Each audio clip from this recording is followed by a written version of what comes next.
Hello नमस्कार साथियों, स्वागत है एक बार फिर से आप सभी का फिक्स टारगेट 2.0 परिवार के एक और नई क्लास में। दोस्तों, जितने भी स्टूडेंट स्नातक फर्स्ट सेमेस्टर का एग्जामिनेशंस बिहार के किसी भी यूनिवर्सिटी से देने वाले हैं और यदि आपने साइंस रखा है या फिर कॉमर्स रखा है या फिर आर्ट्स रखा है, तीनों संकाय के स्टूडेंट्स के लिए आज की क्लास इंपॉर्टेंट होने वाला है, क्योंकि आज के इस क्लास में हम लोग एसी पेपर फर्स्ट में हिंदी सब्जेक्ट्स के लिए एक बहुत ही इंपॉर्टेंट टॉपिक पर डिस्कस करने वाले हैं। आप लोग बस टॉपिक को ध्यान से कर लो, आपका एक भी प्रश्न पेपर में नहीं छूटेगा, चाहे वो आपका ऑब्जेक्टिव क्वेश्चन ही क्यों ना हो या फिर आपका सब्जेक्टिव शॉर्ट टाइप या फिर लॉन्ग टाइप क्वेश्चंस क्यों ना हो। मैं आपको इस तरीके से क्लास प्रोवाइड करने वाला हूं, आपको YouTube पर खोज लेना, आपको ऐसी क्लास नहीं मिलेगी। और साथ ही साथ मैं आपको इस तरीके से इस टॉपिक को समझाने वाला हूं कि सीधे आपकी खोपड़ी में छेद कर जाएगा, सीधे आपकी खोपड़ी में छप जाएगा।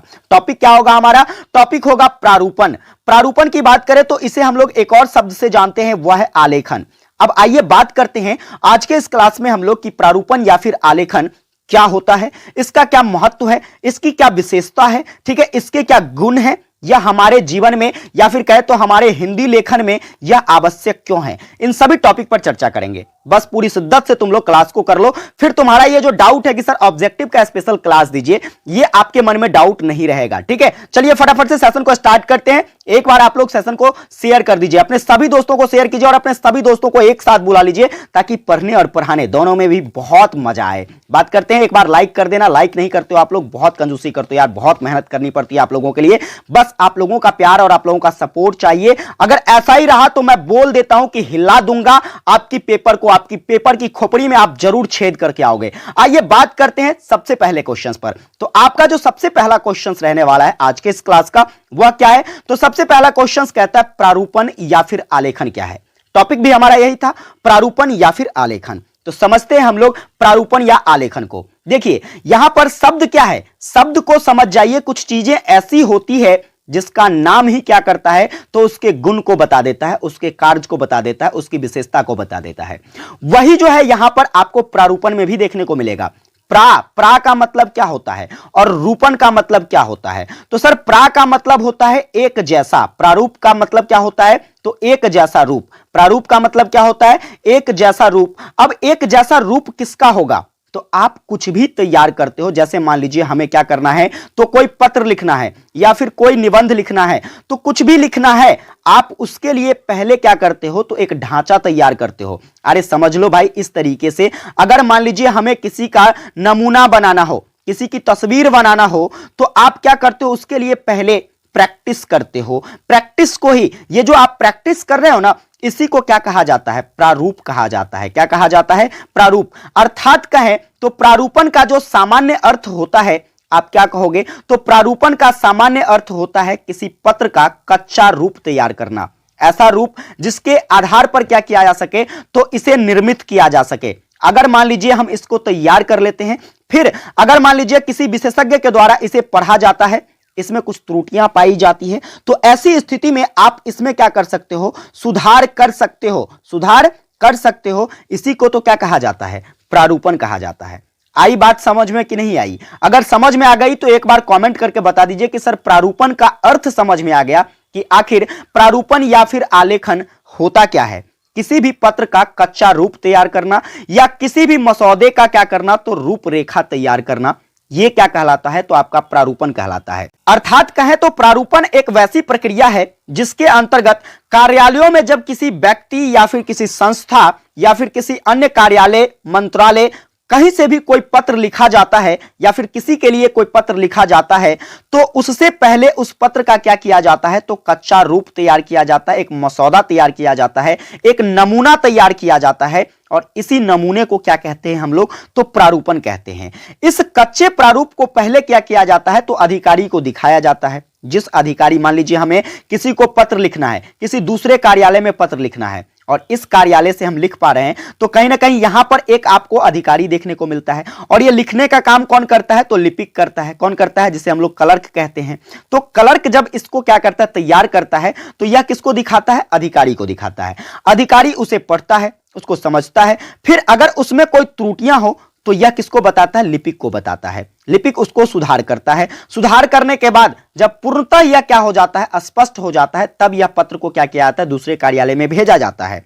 तो इसलिए याद रखिएगा कि जब कभी भी कच्चे प्रारूप को तैयार किया जाता है तो पहले अधिकारी को दिखाया जाता है, और अधिकारी जब उसे स्वीकृत कर दे तो फिर वह संबंधित संस्थानों में, संबंधित कार्यालयों में अंतिम रूप से क्या कर दिया जाता है? तो भेज दिया जाता है। तो उम्मीद करता हूं आप समझ गए होंगे कि सर प्रारूपण क्या होता है, प्रारूपण का जो है अर्थ क्या है। अब आइए समझते हैं एक अच्छे प्रारूप लिखने के लिए, एक अच्छे प्रारूपण लिखने के लिए जो है भाई साहब हमें किन किन चीजों का ध्यान रखना होता है, उसकी क्या विशेषता है, उनके क्या गुण हैं, हमें इसके बारे में समझना है। बात करें देखिए तो एक अच्छे प्रारूपण जब आप तैयार करते हैं तो उसमें बहुत सारी चीजों का ध्यान रखना होता है। सबसे पहला चीज वह है संक्षिप्तता। संक्षिप्तता क्या होती है? यानी कि हम जब भी कभी कोई पत्र लिखते हैं तो मेरा कोशिश होना चाहिए कि उसे हम संक्षेप रूप प्रदान करें, यानी कि उसे संक्षेप में लिखें और बहुत कम बातों में जो है हम अपने सारे विचारों को व्यक्त कर दें। ताकि देखिए मैंने संक्षेपण में आपको क्या पढ़ाया था? संक्षेपण में मैंने आपको पढ़ाया था कि आजकल जो है लोग बहुत कम मेहनत करके बहुत ज्यादा फायदा कमाना चाहता है, या बहुत कम जो है समय बिताकर अब वह जो है बहुत चीजों को प्राप्त करना चाहता है। तो वैसी स्थिति में क्या जरूरी है? संक्षेपण जरूरी है। संक्षेपण इसलिए जरूरी है कि संक्षेपण में भाव का तो क्या होता है? बिल्कुल भी कोई फर्क नहीं होता। बस शब्द जो है या छोटे होते हैं, वाक्य जो है या छोटे होते हैं। ये सारी विशेषता मैंने आपको संक्षेपण में पढ़ाया था। तो उसी प्रकार से जब कभी भी आप प्रारूपण तैयार करते हैं तो प्रारूपण में वर्णित बातें जो है यह क्या होना चाहिए? संक्षिप्त रूप में होना चाहिए। और यदि किसी विशेष परिस्थिति में मान लीजिए हमें बड़ा मसौदा लिखना हो या फिर बड़ा कोई भी पत्र लिखना हो तो उसको जो है क्या करेंगे? अंत में कुछ इस प्रकार से हम उसका वर्णन करेंगे ताकि जो है अंत में पढ़कर ही उसे पता चल जाए कि आखिर ये व्यक्ति हमें कहना क्या चाहता है। पहला पॉइंट आपको समझ में आ गया होगा कि संक्षिप्तता क्यों जरूरी है प्रारूपण लेखन के लिए। इसके बाद देखिए पूर्णतया। पूर्णतया क्या है? पूर्णतया का मतलब होता है कोई भी चीज अगर लिखें तो उसे पूर्ण रूप दे। ठीक है, पूर्ण रूप देने का मतलब यह है कि आप उसे जो है पूरा पूरा लिखने का प्रयास करें। कुछ भी ऐसी चीजें नहीं है जो आप उसके बीच से गायब कर दो। जैसे मैं ये आपको समझा रहा हूं, अब यहां पर कुछ पॉइंट्स ऐसे होंगे जो मैं बीच में छोड़ दूंगा, ऊपर से समझा दूंगा आपको, नीचे से समझा दूंगा, यहां बीच वाला पार्ट्स खा जाऊंगा, यानी कि बीच वाले पार्ट्स को छोड़ दूंगा। तो ऐसी स्थिति में आपको ये पूरा मसला जो है, ये पूरा मामला जो है समझ में नहीं आएगा। तो इसलिए भाई साहब जब कभी भी आप प्रारूपण लिखते हैं या फिर कोई पत्र लिखते हैं तो वैसी स्थिति में क्या करना चाहिए हमें? तो उसे पूर्ण रूपेण समस्त सूचनाओं को उसमें क्या करना चाहिए? तो समाहित कर देना चाहिए। कुछ भी चीजों को छोड़ना नहीं चाहिए, चाहे उसके लिए हमें क्या करना पड़े? तो एक बड़ा मसौदा ही क्यों ना तैयार करना पड़े, एक बड़ा प्रारूप क्यों ना ही तैयार करना पड़े, बाद में हम उसको निष्कर्ष के रूप में लिख देंगे कि हम आखिर उसको कहना क्या चाहते हैं। आगे इसमें तथ्यपरकता होना चाहिए। तथ्यपरकता क्या? तो देखिए जब कभी भी कोई प्रारूप लिखा जाता है तो वह पूर्णतः तथ्यपरक होना चाहिए। तथ्यपरक इसलिए कि आप अगर कोई ऐरा गैरा इस तरीके से कुछ भी बातों का प्रयोग कर देते हैं तो वैसी स्थिति में क्या होता है कि बात जो है पूर्णतः स्पष्ट नहीं हो पाता है और लोगों के पास इतना वक्त भी नहीं है कि वह आपके लिखे गए बातों को, फालतू बातों को पढ़ता रहेगा। इसलिए आप कुछ भी लिखते हैं तो उसे तथ्य के साथ जोड़कर लिखिए। फैक्ट्स आपका उचित होना चाहिए ताकि जो है क्या हो सके, तो वह प्रमाणिक रूप पर पढ़ा जा सके और उस पर कोई एक्शन लिया जा सके। इसके बाद जब कभी भी आप प्रारूप लिखते हैं तो उसमें आपको शिष्ट भाषा का प्रयोग करना चाहिए। शिष्ट भाषा कहने का मतलब आज्ञाकारी भाषा। आज्ञाकारी यानी कि आप जो है सामने वाले का क्या कर रहे हैं? तो सामने वाले को एक तरीके से सम्मान की दृष्टि से देख रहे हैं, चाहे वह कोई भी हो, एक छोटा व्यक्ति हो या फिर कोई बड़ा व्यक्ति हो।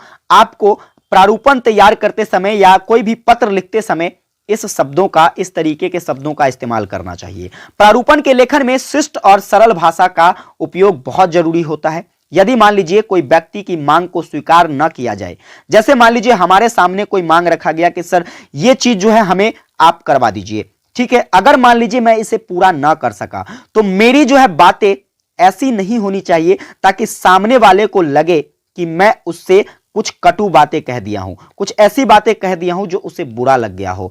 तो इस तरीके के शब्दों का इस्तेमाल हमें कभी भी प्रारूप लेखन में नहीं करना चाहिए। हमें अगर किसी को नकारना भी है, यानी कि किसी को कोई भी चीजें अस्वीकार भी करना है, तो हम ऐसे शब्दों का इस्तेमाल करें कि उसे ऐसा लगे कि भाई साहब ये जो व्यक्ति है यह हमें ना कहते हुए भी हां कह रहा है। ठीक है, ये बातें आपको उम्मीद करता हूं समझ में आ गया होगा। चलिए आगे बात करते हैं। अगला जो विशेषता है प्रारूप लेखन का वह है शुद्धता एवं सही। ये तो आपको बहुत जरूरी है, बहुत जरूरी पॉइंट है भाई साहब। इसलिए ये जरूरी पॉइंट है कि अगर मान लीजिए किसी भी चीज को हम शुद्ध रूप से नहीं लिखते हैं, सही रूप से नहीं लिखते हैं, तो ये चीजें जो है सामने वाले को समझ में नहीं आएगा। मैं लिख रहा हूं, ये मुझे पता है मैंने क्या लिखा है, ये जरूरी नहीं है कि भाई साहब ये सामने वाले को भी समझ में आ जाएगा। इसलिए हम इस प्रकार लिखे ताकि वह शुद्ध हो, सही हो, ताकि सामने वाला भी हमारी भावनाओं को, हमारे विचारों को समझ सके। तो उम्मीद करता हूं ये पांचों पॉइंट्स आपके प्रारूप लेखन की विशेषताओं का समझ में आ गया होगा कि इसे संक्षेप में लिखना चाहिए, जो भी लिखते हैं हमें पूर्ण रूपेण उसमें वर्णित करना चाहिए, जो भी लिखते हैं उसको क्या करना चाहिए तो तथ्यों के साथ जोड़कर लिखना चाहिए। इसके साथ साथ ही हम जिस भी चीजों का इस्तेमाल करते हैं तो उस भाषाओं में शिष्टता होना चाहिए, या क्या होना चाहिए तो लोगों को सम्मान देने योग्य बात होनी चाहिए। साथ में एक चीज और वह है कि जब भी हम प्रारूप लिखते हैं तो उसे शुद्ध और सही रूप में हमें लिखना चाहिए। आइए बात करते हैं अब अगले प्रश्न पर। तो आपका जो अगला प्रश्न है वह है कि आखिर प्रारूपण जो है यह हिंदी लेखन में आवश्यक क्यों है? पत्र के लिखने में प्रारूपण की क्या विशेषता है, यह क्यों अनिवार्य है, इसके क्या महत्व है, हम इसको समझेंगे। तो मोटे तौर पर आपको पता चल गया होगा कि यह प्रारूपण क्या है और आप इसके महत्वों को भी समझ गए होंगे। अगर नहीं समझे हैं तो अभी मैं आपको क्लियर करके बता देता हूं कि प्रारूपण क्यों जरूरी है, इसकी आवश्यकता क्या है, इसका महत्व क्या है। तो देखिए, प्रारूपण का शाब्दिक अर्थ मैंने आपको क्या बताया है सर? मैंने आपको बताया है प्रारूपण का अर्थ होता है किसी भी मसौदे का कच्चा नमूना तैयार करना। कोई भी पत्र हो उसके बारे में हमें क्या करना, तो उसका एक हुलिया तैयार करना, उसका एक नमूना तैयार करना प्रारूपण होता है। अब इसका लेखन इसलिए जरूरी होता है कि इसके अंतर्गत किसी भी सरकारी या फिर गैर सरकारी कार्यों में जब हम किसी भी पत्र को भेजते हैं तो ऐसा ना हो कि उसमें कुछ अशुद्धता रह जाए, कुछ ऐसी चीजें हैं जो स्पष्ट रूप से हम वर्णित ना कर सके, कुछ ऐसी बातें जो कि तथ्यों से जुड़ा ना हो। तो इन सभी के जांच के लिए क्या होता है, तो इन सभी चीजों की जांच के लिए शुद्धता या फिर अस्पष्टता या फिर तथ्यपरकता इत्यादि चीजों की जांचों के लिए क्या है तो प्रारूप को तैयार करना बहुत जरूरी है, ताकि इसके जरिए जो है हम उसकी अशुद्धियों को दूर कर सके। जो भी हमसे भूल चूक हो गया है उस भूल चूक को क्या कर सके तो हम दूर कर सके। अगर ऐसा होता है तो क्या होगा भाई, तो सामने वाले को हमारी बातें अच्छी तरीके से समझ में आएगी और उसे जो भी लगेगा उस पर वह खरे उतरने का प्रयास करेगा। इसलिए भाई साहब क्या है तो मसौदा जो है, मसौदा को तैयार करना यह बहुत जरूरी है। किसी भी पत्र लेखन में, किसी चीज के लेखन में जो है हमें मसौदा को तैयार करना या फिर कहे तो उसके नमूने को तैयार करना ये बहुत जरूरी हो जाता है। आज कहें तो आज प्रारूपण की कला और सिद्धांत में परिचित होना एक पढ़े लिखे व्यक्ति और एक हिंदी भाषी भारतीयों के लिए ये काफी ज्यादा आवश्यक माना जाता है। इसलिए माना जाता है कि मैंने आपको पहले के क्लास में बताया है कि सर हिंदी जो है यह कितना जटिल और कितना कठिन सब्जेक्ट है, जिसे समझ पाना, जिसे बोल पाना, जिसे लिख पाना बहुत कठिन होता है। क्योंकि आपको पता है इसमें कितने वर्ण होते हैं, तो मूल रूप से 52। वैसे मैंने आपको 59 पढ़ाया था पहली कक्षा में, पहली क्लास को जाकर के देखिए। अगर आपने नहीं देखा है तो जरूर देख लेना। मैंने यहां पर आपको हर एक ध्वनियों के बारे में, हर एक भाषाओं के बारे में समझा दिया है। अब बात कर लेते हैं कि यहां पर हिंदी जो है जटिल माना जाता है क्योंकि इसमें बहुत सारी ऐसी मात्राएं हैं जो आपको उलझन में डाल देती है। बहुत सारे शब्द ऐसे हैं जिसका उच्चारण जो है ये आपको उलझन में डाल देता है। कहीं ना कहीं मैंने आपको कल के क्लास में बताया था, क्या बताया था, हिंदी में एक टॉपिक है श्रुति सम भिन्नार्थक शब्द, जिसमें क्या होता है तो सुनने में वह एक जैसा लगता रहता है लेकिन उसका अर्थ जो है ये बदल जाता है। तो इस तरीकों की चीज़ों के लिए क्या है तो हिंदी भाषी जितने भी लोग हैं या फिर हिंदी पढ़ने वाले जो भी स्टूडेंट्स हैं उनके लिए भाई साहब प्रारूपण की कला और इसके सिद्धांतों से परिचित होना बहुत जरूरी है। तो उम्मीद करता हूं आप ये चीज समझ गए होंगे कि प्रारूपण जो है हमारे लिए आवश्यक क्यों है, प्रारूपण का हमारे जीवन में या फिर हिंदी लेखन में या फिर पत्र लेखन में क्या आवश्यकता है। आइए बात करते हैं अब अगले प्रश्न पर। तो अगला प्रश्न आपका कहता है, जो कि इंपॉर्टेंट है, ये प्रश्न आपसे पूछा जा सकता है कि यदि आप प्रारूप लिखते हो तो हमें किन किन बातों का ध्यान रखना चाहिए। सबसे पहली बात याद रखिएगा, देखिए जब कभी भी आप प्रारूप लिखते हैं तो प्रारूप लिखने समय में पत्र से संबंधित मुख्य मुख्य बातों को जो है उचित क्रम में हमें बताना चाहिए। जो भी हमारा मुख्य बात हो जिस पर हम चर्चा करना चाहते हैं उसे क्या करना चाहिए तो क्रम के अनुसार जो है हमें व्यक्त कर देना चाहिए, ताकि एक ही बार में जो है वह पढ़कर सारी बातों को समझ सके।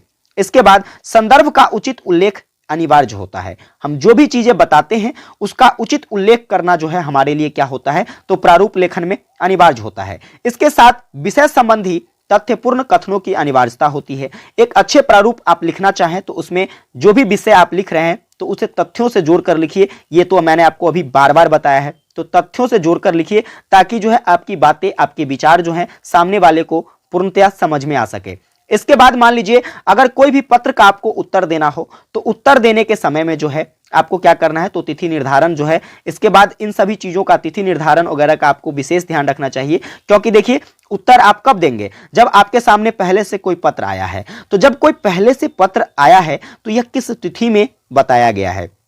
अब सरकारी क्रियाकलापों में क्या होता है, तो सरकारी क्रियाकलापों में आपको पता होगा पत्रांक और दिनांक होता है। क्या होता है, पत्रांक और दिनांक होता है। तो पत्रांक और दिनांक अगर मान लीजिए हम किसी भी चीजों का उत्तर कर रहे हैं तो आपको इस पत्रांक और दिनांक को इसके उत्तर में जरूर वर्णित कर देना चाहिए, ताकि पढ़ने वाले को यह पता लग सके कि इस तिथि में हमने जो प्रश्न भेजा था, हमने जो पत्र भेजा था, उसका हमें उत्तर दिया गया है।